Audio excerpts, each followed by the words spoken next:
परम सुंदर श्री भगवान विश्व ब्रह्मांडेर मालिक। ओं यथोदकं दीर्घे वृष्ट्यं पर्वतेषु विधावति एवं धमान पृथक् पश्यन् स्तन्ये बानु विधावति। मर्मानुवाद। बर्षार जल एक ही জায়গায় থাকে, কিন্তু যখন উঁচু ঢালু পর্বতের উপর বৃষ্টিপাত হয় তখন জল সেখানে জমে না থেকে তীব্র বেগে পাহাড়ের নিচের দিকে গড়াতে থাকে, আর গড়াতে গড়াতে বিভিন্ন মাটির রং গন্ধ গ্রহণ করে পর্বতের চারিদিকে বয়ে যায়। তেমনি একই পরমাত্মা শ্রী ভগবান থেকে উদ্ভূত বিভিন্ন প্রকার স্বভাব বিশিষ্ট দেবতা, অসুর, গন্ধর্বাদিকে যেসব ব্যক্তি পরমাত্মা শ্রী ভগবান থেকে আলাদা মনে করে তাদের পূজা উপাসনাদি করে, তাদের ওই ছড়ানো গড়ানো জলের মতোই বিভিন্ন দেব, অসুর ইত্যাদি নানা লোকে বিভিন্ন প্রজাতিতে গমনাগমন করতে হয়।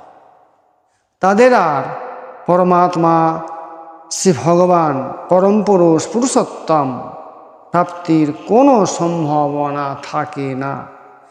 শ্রী ভগবানের উক্তি, আমি যখন সব কিছু, তখন যে কেউ যে কোনো দেবতারই তুষ্টিবিধানের জন্য যজ্ঞ করুন না কেন, সেই যজ্ঞর দ্বারা দেবতা রূপে আমারই তুষ্টি সাধিত হয়। কেউ যদি কাউকে দান করেন, সেই দান গৃহীতা রূপে আমারই অভাব দূর হয়, তাতে আমাকেই সাহায্য করা হয়। কেউ তপস্যা করলে সেই তপস্যার দ্বারা তপস্বী রূপে আমি সুখ শান্তি পাই। কেউ কাউকে ভোজন করালে সেই ভোজনের দ্বারা প্রাণরূপে আমারই তৃপ্তি হয়ে থাকে। কেউ স্নানাদি করলে তার দ্বারা সেই মানবের রূপে আমি প্রসন্নতা লাভ করি। কেউ বৃক্ষলতাকে সার দেয়, জল সেচন করে, সেই সার এবং জল গাছ লতা রূপে আমি পেয়ে থাকি এবং তার দ্বারা আমারই পোষণ হয়। কেউ কোনোদিন দুঃখী বা পঙ্গু ব্যক্তিকে হৃদয় ও মন দিয়ে অর্থ সাহায্য করলে সেই সেবা আমাকেই করা হয়। কোনো চিকিৎসক রোগীকে চিকিৎসা করলে তা আমার চিকিৎসাই করা হয়। কেউ ভূত যজ্ঞ করলে সেই সর্বভূতে জীব সেবা রূপে আমারই সেবা করা হয়।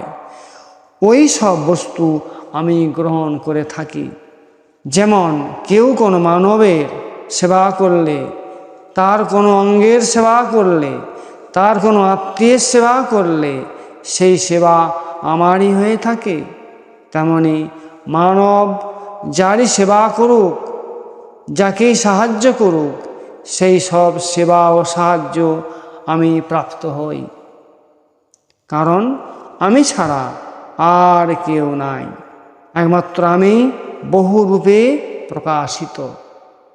বহু স্যাং উপজায়েয়।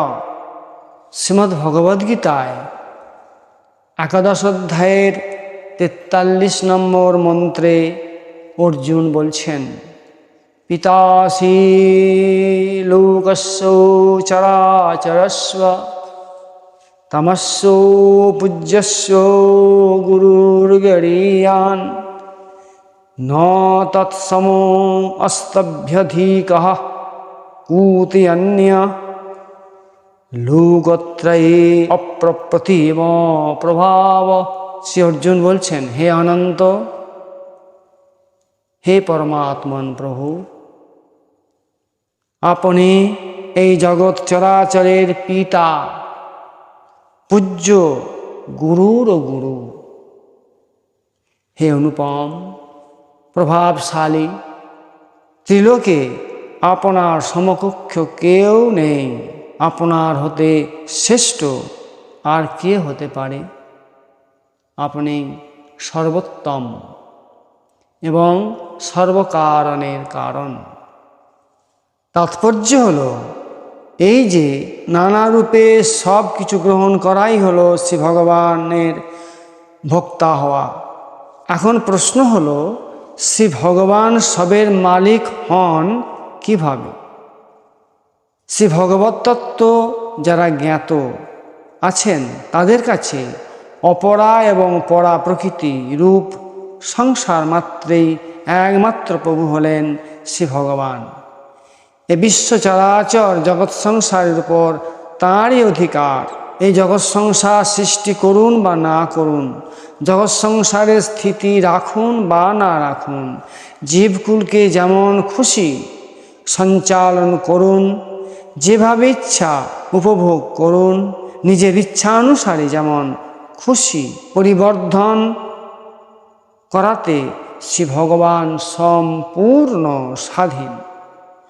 তাৎপর্য হলো এই যে ভোগী মানব ভোগ সংগ্রহ করে যেমন খুশি উপভোগ করাতে যেমন স্বাধীন, তাদের স্বাধীনতা শুধু তারা মেনে নেয়, প্রকৃতপক্ষে তারা স্বাধীন নয়, তারা পরাধীনতার শৃঙ্খলেই আবদ্ধ হয়ে পড়ে। তেমনি শ্রী ভগবান সর্বসমর্থ হওয়ায় জগৎ সংসার মাত্রেই যেমন খুশি পরিবর্ধন করাতে তিনি স্বাধীন। শ্রী ভগবানের এই স্বাধীনতা প্রকৃত, তাঁর মধ্যে কোনো পরাধীনতা নেই, কারণ তিনি বিধিনিষেধের সকলের রাজা। বিধিনিষেধ সকলের রাজা, বিধিনিষেধ আর সব তার প্রজা। এই হলো তার বিশ্বব্রহ্মাণ্ডের মালিক হওয়া। শ্রী ভগবানের সৎ অসৎ জড় চেতন সবই তাঁরই। অতএব যে কর্তব্য কর্মই করা হোক না কেন, সেই সব কর্মই এবং তার ফলের ভোক্তা শ্রী ভগবান, এবং সমস্ত সামগ্রীর মালিকও শ্রী ভগবান। কিন্তু যারা এই তত্ত্ব জানে না, যারা অজ্ঞ জীব, মনে করে যে আমরা যাকে যা প্রদান করি, খাওয়াই পড়াই, সেগুলিই প্রাণীরাই পেয়ে থাকে। যেমন আমরা যজ্ঞ করলে যজ্ঞের ভোক্তা হন দেবতারা, কোনো কিছু দান করলে দানে গৃহীতা হন, সেই দানের ভোক্তা হওয়া।